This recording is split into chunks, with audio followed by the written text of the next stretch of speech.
Роман работал дальнобойщиком на протяжении 5 лет, но недавно его напарником стал Колька, с которым у мужчины не всегда совпадали взгляды на жизнь. Тот был без царя в голове, любил развлечения, свободно тратил заработанные деньги и не считался с моралью. Поэтому мужчина часто читал лекции слишком правильному Роме.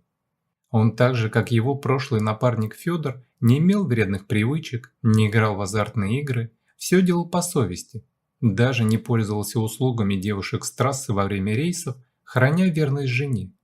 Зарплату и ту до копейки отдавал супруге. Мужчина не сходил с маршрута и ночевал в проверенных приличных местах.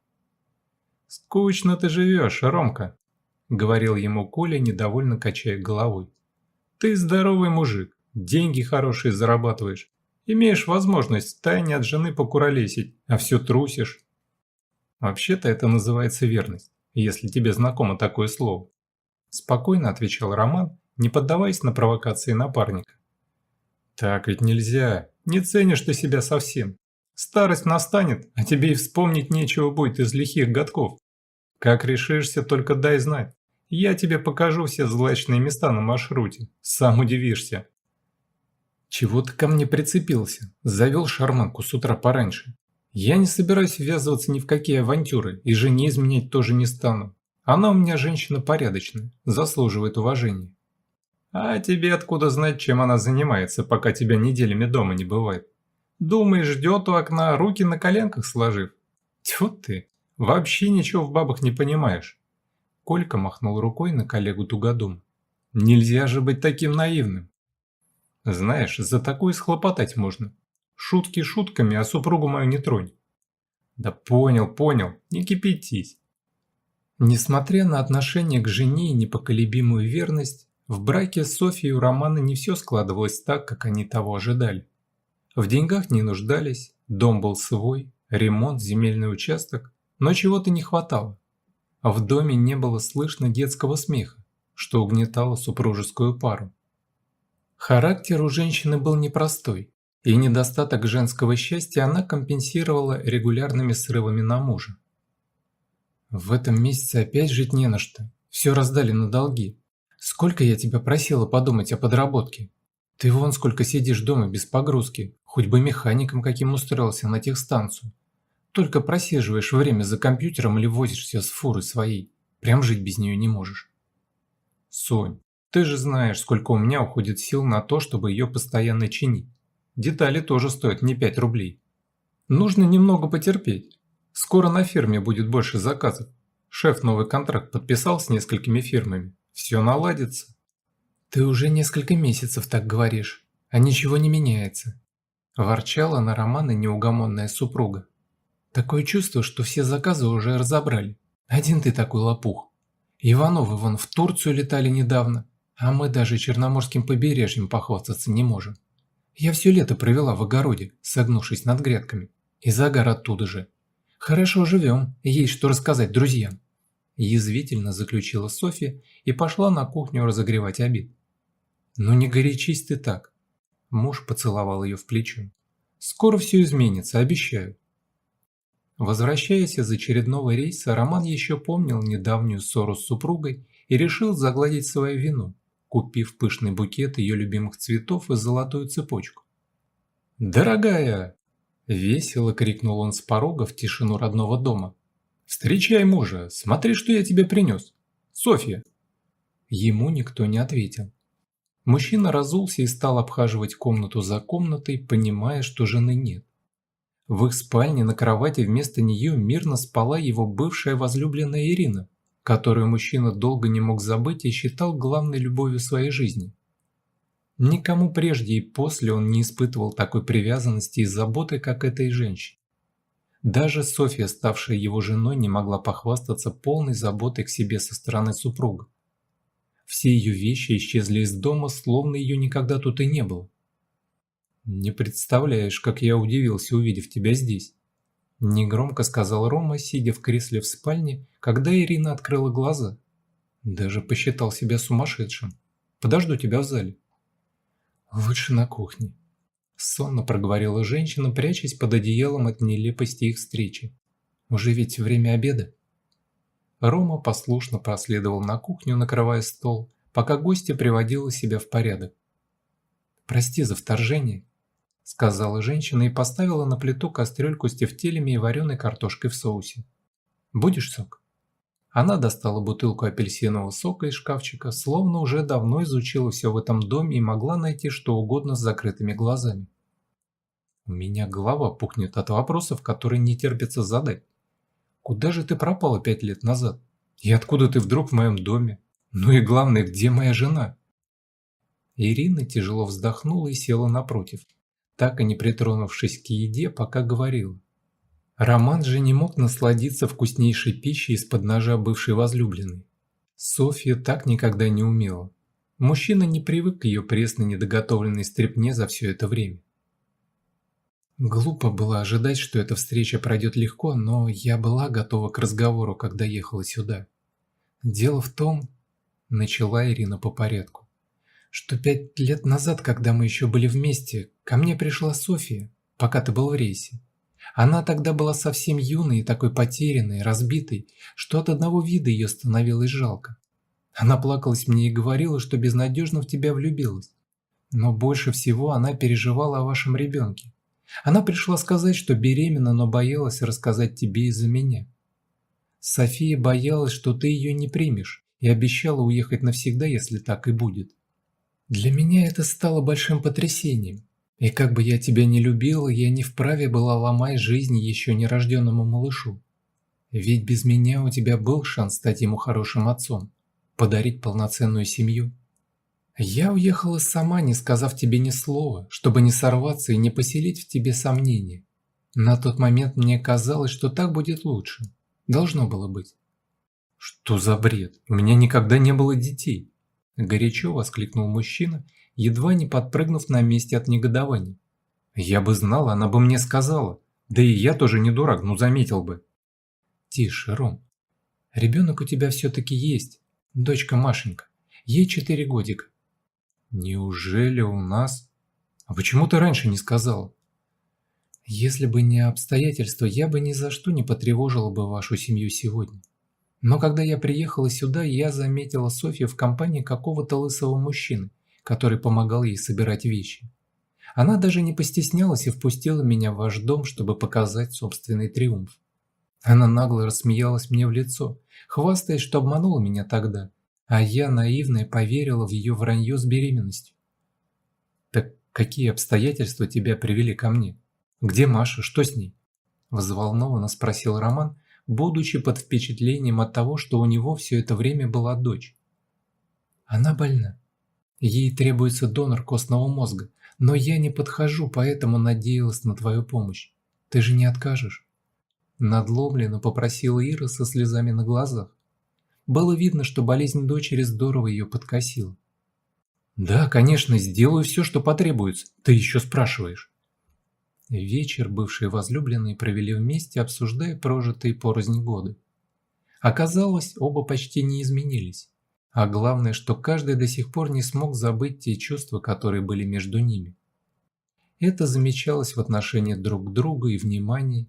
Оба до сих пор помнили привычки бывшего, вкусы в еде, одежде и хобби.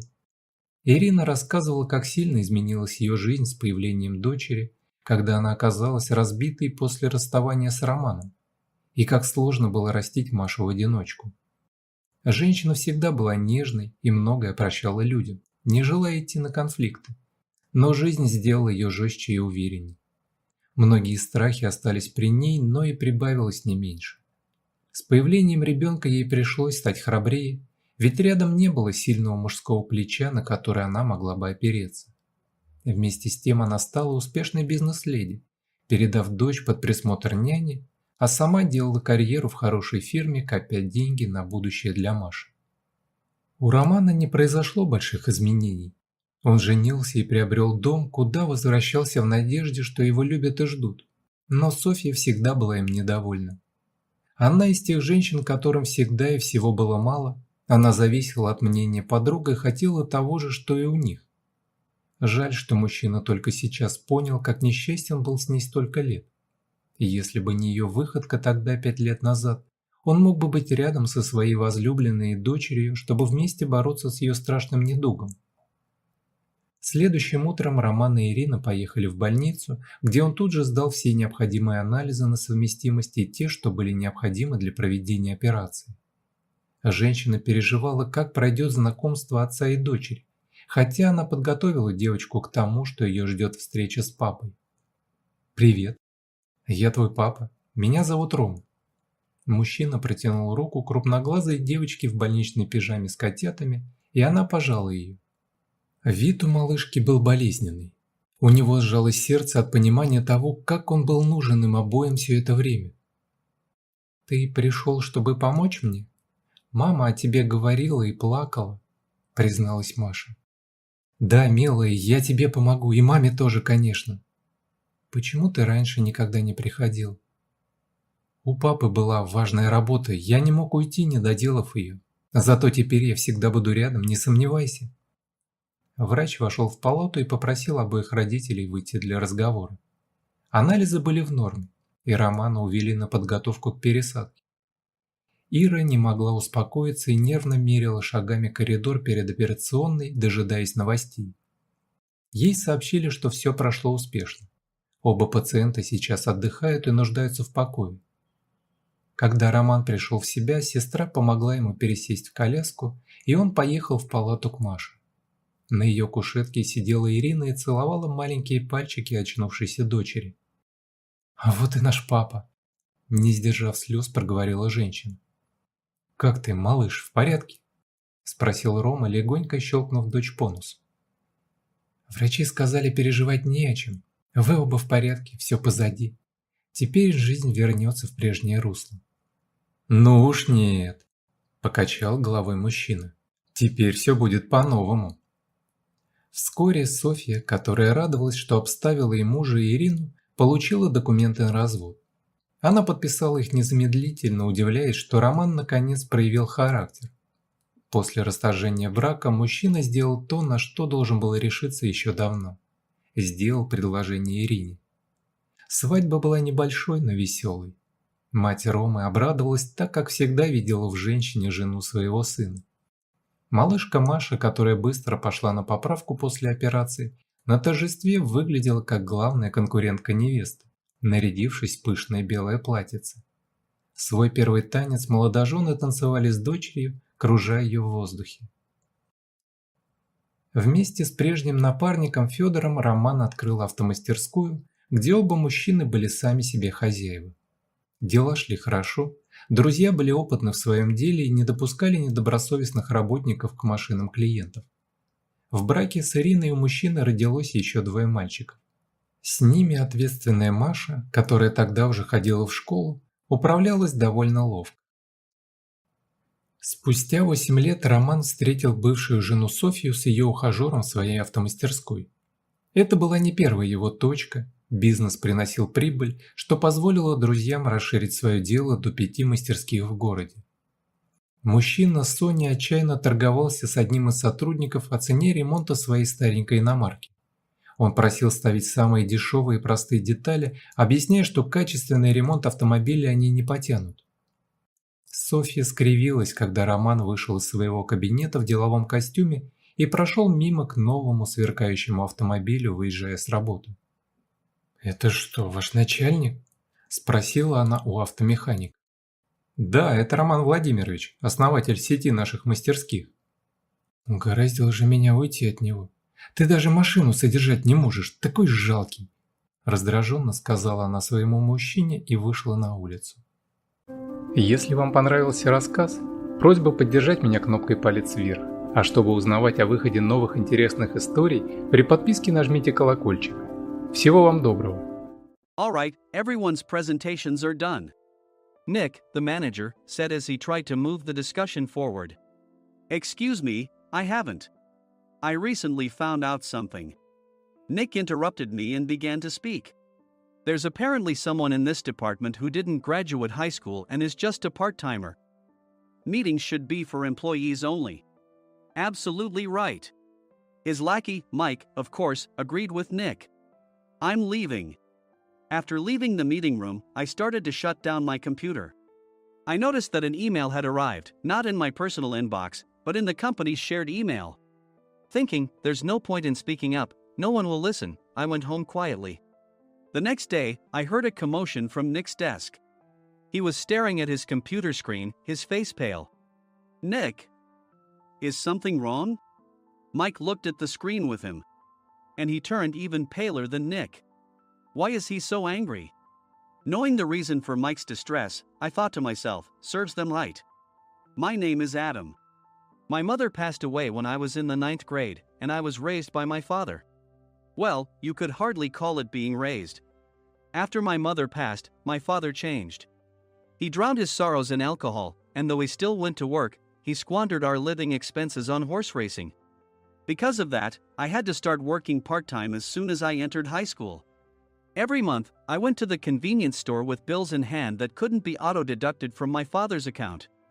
Even though I endured it because I didn't want to be alone, I reached my limit in my second year of high school and dropped out. I found a live-in job at a distant inn. Thank you for everything. The day I left home, my father, still staring at the TV, spoke. Take care. That was our last conversation. Back then, 18 wasn't the age of majority, so I needed my father's permission to work, and I couldn't hide my place of employment. Yet, my father never visited me even once. I kept working just to survive, and before I knew it, I was 42. Years of hard work paid off, and I was transferred to the headquarters. I was thrilled to be recognized by the company, as I thought I'd be working in the field until retirement due to my lack of formal education. Listen up. Our work can change the future of our employees. Don't drag us down. On my first day after the transfer, Nick, dressed in an expensive suit, spoke sternly. There was a reason for this. Our inn was located in a prominent tourist destination, known so well that everyone in the state could sing its commercial jingle. At its peak, we had 5 locations within the state. But that was long ago. Due to financial difficulties and aging facilities, only the place where I had worked for many years and the original establishment remained. I was prepared to lose my job anytime, but now there was a glimmer of hope. With the rise of social media, the tourist area where the inn was located started gaining attention again. Depending on how hard the sales department, where I was transferred, worked, we could either thrive or be forced to give up this prime location to the new hotel chains continuously popping up. For Nick, who had switched careers from another industry to strengthen our sales, this was a battle he couldn't afford to lose. I understood why he had to be strict. I will do my best. Nick sneered at my enthusiastic declaration. Did you not hear what I said? I'm sorry. I thought I was listening carefully. Out of habit from years of customer service, I apologized reflexively, though I had no idea what had offended him. Someone was watching me with a smirk. In this department, there are those who are expected to excel and those who have been shoved here because they have nowhere else to go. You are the latter. It was Mike, the section chief. He's 7 years younger, at 35. But he was called to headquarters much earlier than I was and had been moving around within the headquarters ever since. I'm not jealous, but I can't accept that he's my boss. Graduating from a prestigious university, he has an unusually high pride and caused many problems as a newbie, making things very difficult for me when I was the front desk leader. When I found out Mike was transferred to the sales department a month before me, I was disheartened. Mike is right. With just a middle school diploma, there's not much you can do. Don't even think about achieving results. As if I didn't exist, Nick remarked, I'm thirsty.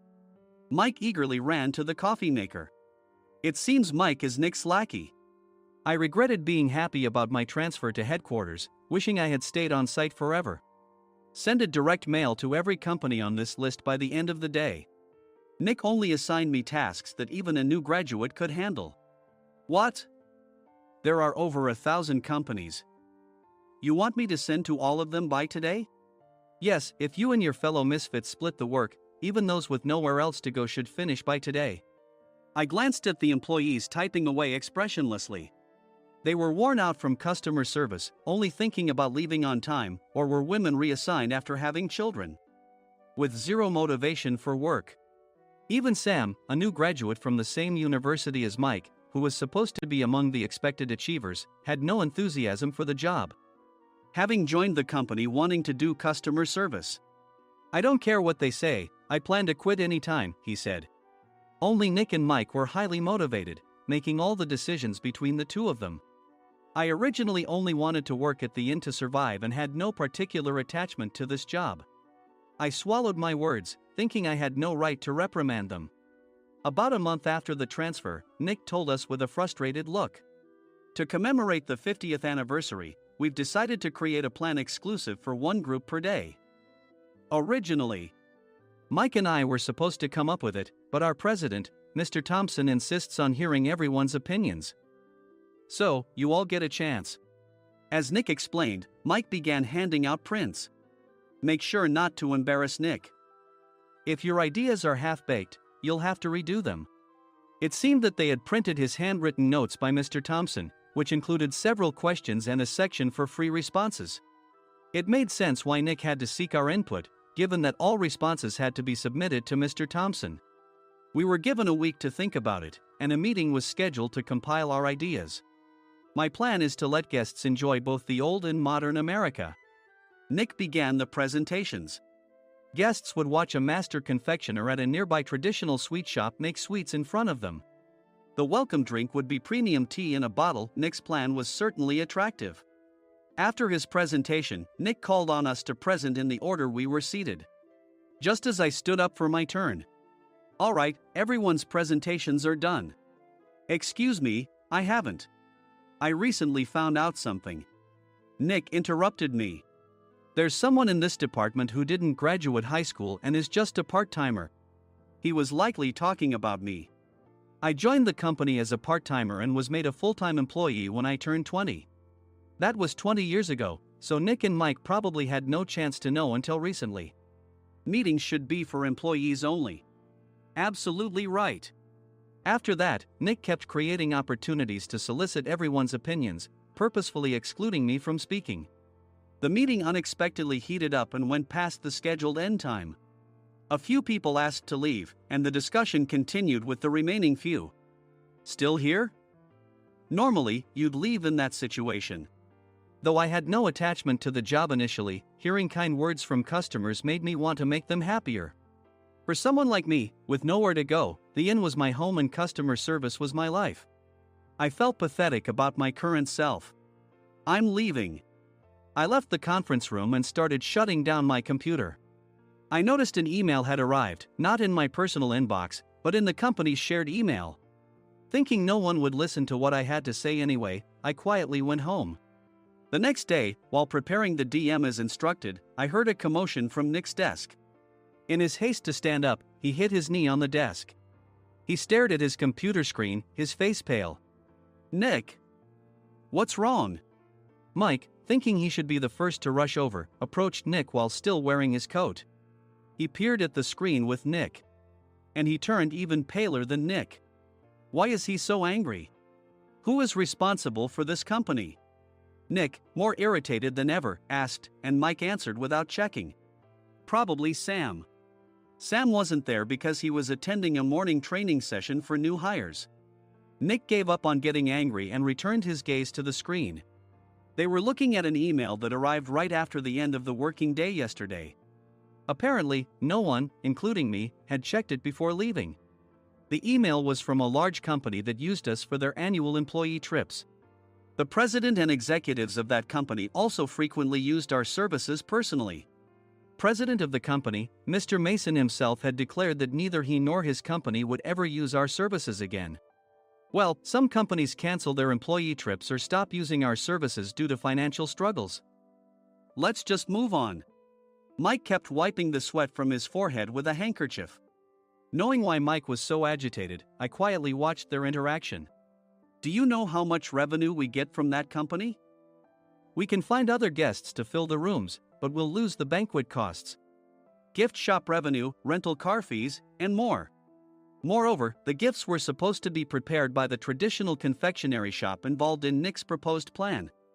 If it's known that we incurred such a huge loss at this critical time, Nick's position in the company would be jeopardized. Nick took a deep breath, seemingly trying to calm himself. All right, Mike.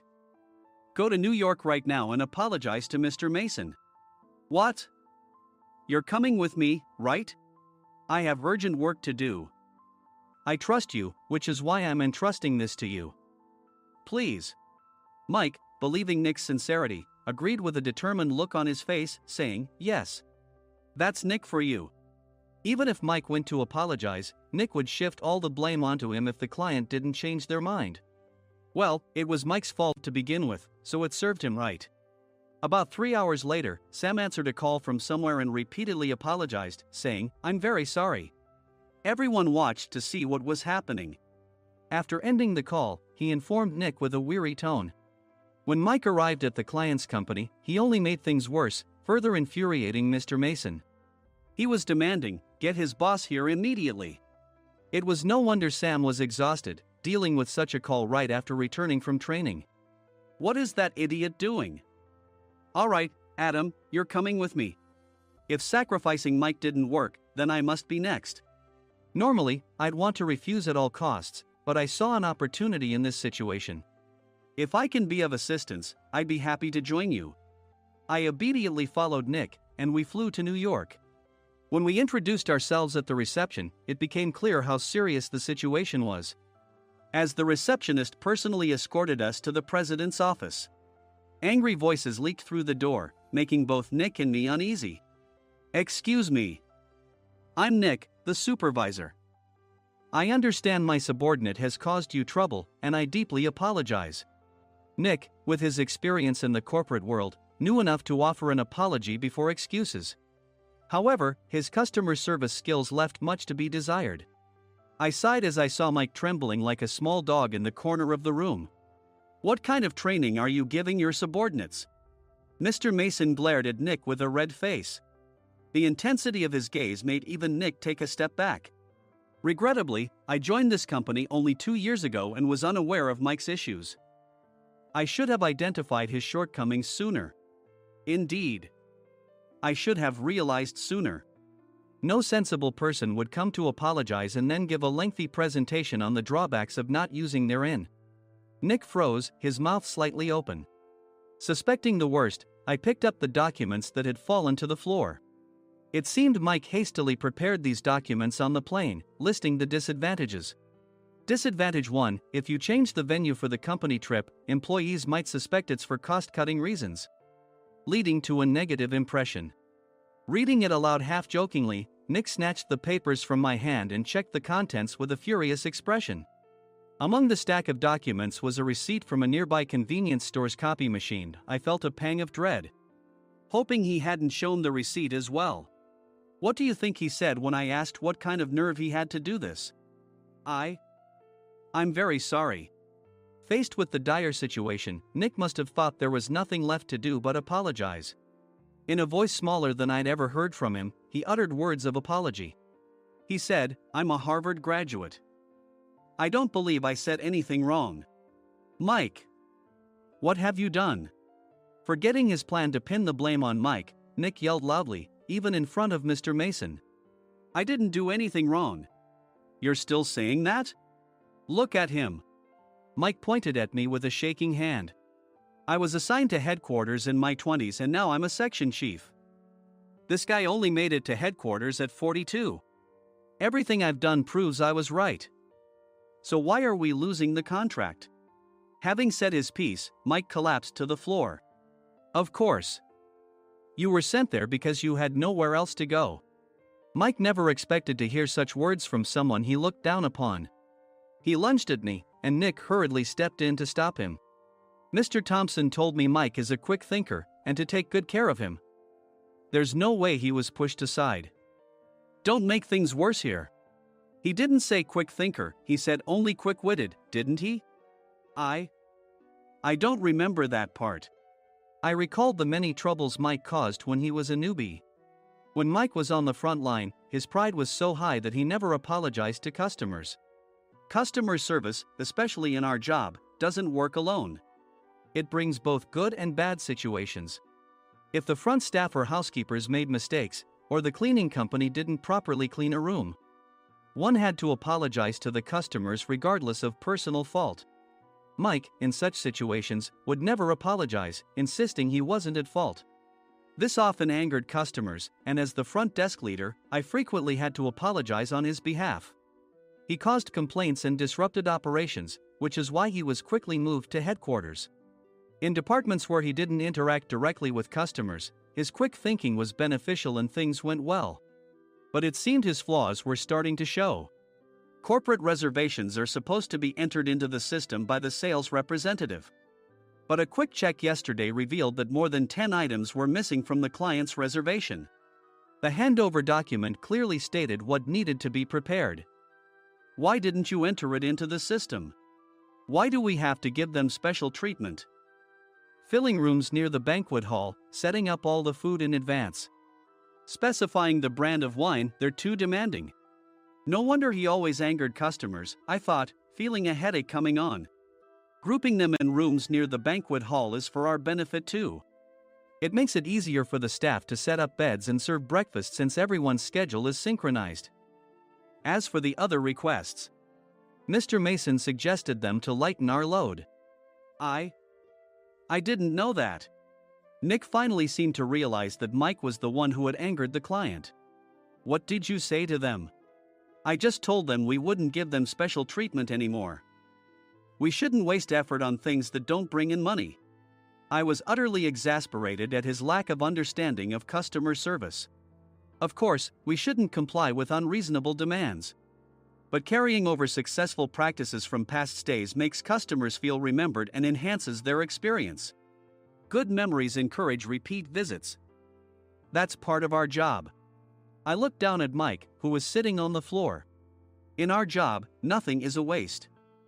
Mr. Thompson likely moved you to the sales department, hoping you'd finally understand this. How do you think he feels now that you've failed to meet his expectations? Mike, tears in his eyes, fled the president's office. I was amazed he still hadn't apologized. You have it tough, Adam. It's okay, we're all employees of the same company.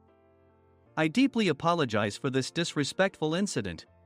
Especially after all the care you've shown us. If it weren't for you, Adam, I really would have stopped staying here.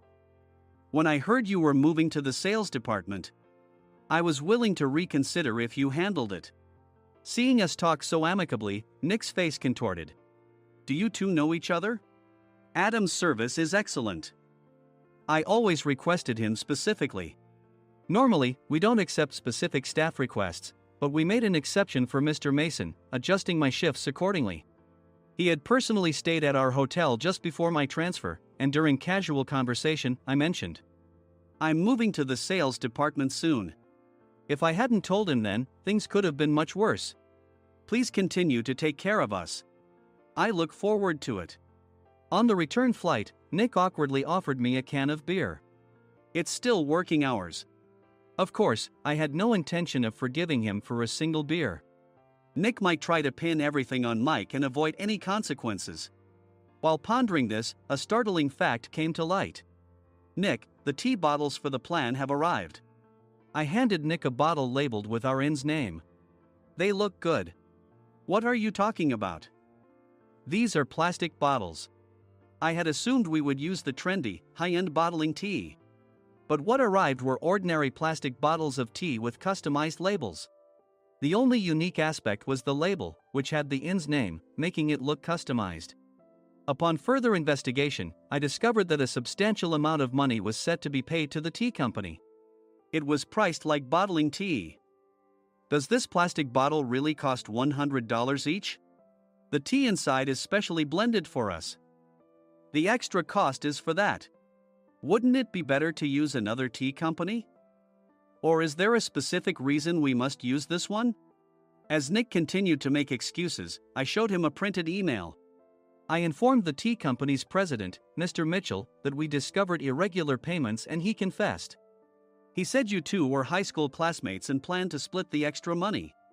That idiot. Why did he confess? That's not important. You should worry about yourself, this could turn into a police matter. Opening the bottle cap, I suggested. How about calming down with this tea? It supposedly has a relaxing effect. Nick drank the tea frantically. In the following days, decisions were made about their fates. Mike was reassigned to the General Affairs Department, with no chance of transfer or promotion, as per Mr. Thompson's orders. As for Nick, since the payment to the tea company hadn't yet been made, he narrowly avoided legal trouble. Instead, he was encouraged to leave the company, and to avoid further complications, Nick submitted his resignation. Rumor has it that connections between HR departments have made it difficult for him to find new employment. Even though it was good to have those two gone, something unexpected happened in the sales department. Everyone became motivated and united in refining the 50th anniversary plan. In the end, my plan was adopted. We collaborated with the Tourist Information Center to provide personalized guides. The plan, tailored to the number of guests, was truly special for the 50th anniversary. Hey, is Adam's family coming to stay? I immediately booked that special plan for my family. Sam noticed it on the reservation list and quickly picked up on it. Yes, I'm inviting my father. That's great. I might invite my parents too. I lacked the courage to face my father just as Adam. But here, with the confidence Mr. Mason praised, I felt ready. The 50th anniversary plan was a perfect opportunity to reconnect with my father. I hoped to bring back the days when we could laugh together as we once did.